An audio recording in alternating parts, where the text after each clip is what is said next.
Okay, take two from Mount PInos, California. Looking at a nice starry sky. Got a Sony A7S camera set to 1/60th of a second shutter. ISO is 1000. And we have an LR Star-Tron LR300 night vision lens, 300mm f1.4 lens mounted on a fork mount. And there's a Gen 3 thin film 25mm fiber optic input. Image intensifier. So we're staring at right there, that little cluster of stars is called Ptolemy's cluster, also known as Messier 7. Kind of blazing away there in the center of the field, surrounded by a fair bit of star cloudness in the Milky Way. And we'll pan up a bit and you see some dark dust lanes. And as we go a little farther, we spot to the upper right of it M6, also known as the butterfly star cluster, right there. These are both in the constellation Scorpius, by the way. Now if we move on up and back to the east a little, we'll fall back into the Milky Way, the deep part of it. And I'm just going to pan up a little bit here. You can see these star clouds. Magnification here is 11 power, by the way. And a serious amount of star clouds. Wow, that thing's blazing, isn't it?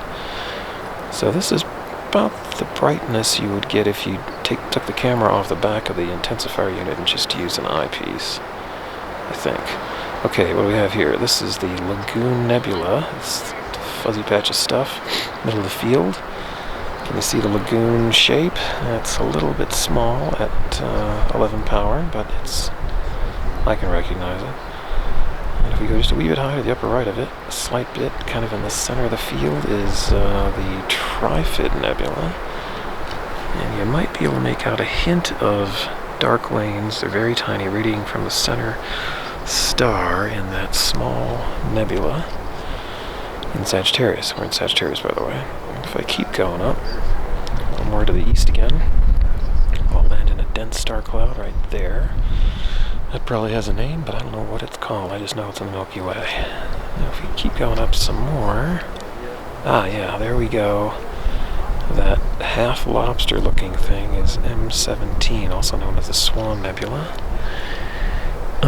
Also in Sagittarius. And if we go a little bit, hey, thank you, got a little meteor there. If we go a little higher, this other nebula right there, dead center, that would be M16, also known as the Eagle Nebula. Maybe make out traces of nebulosity. This one again is rather small because it's only 11 power.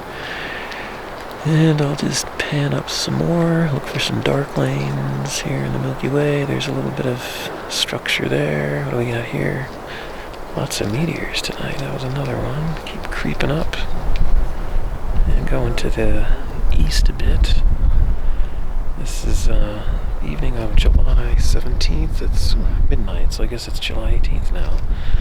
Friday night into Saturday. There's some dark stuff. Yeah, check that out. So this might be somewhere approaching the constellation Aquila, perhaps? Not sure. But again, lots of stars. And it's in real time, folks. What do you think of that? Real-time view at 11 power with an f1.4, which is an insanely fast speed for a 300mm lens. This thing weighs a ton, by the way. Well, maybe not a ton, but a lot. I'm just going to keep going up until I run out of space to go, because I can't go perfectly vertical with my current configuration. Okay, lots and lots of stars. Alright, that's it. That's as far as I can go. So, various parts of the Milky Way as seen in the summertime from Mount PInos, California, using another meteor. The Star-Tron LR300 lens, the Star-Tron MK-428 image intensifier housing, with the Gen 3 thin film fiber optic input 25mm image intensifier, made by Litton incidentally, and a Sony A7S camera. Okay, we'll call that a wrap. Take two.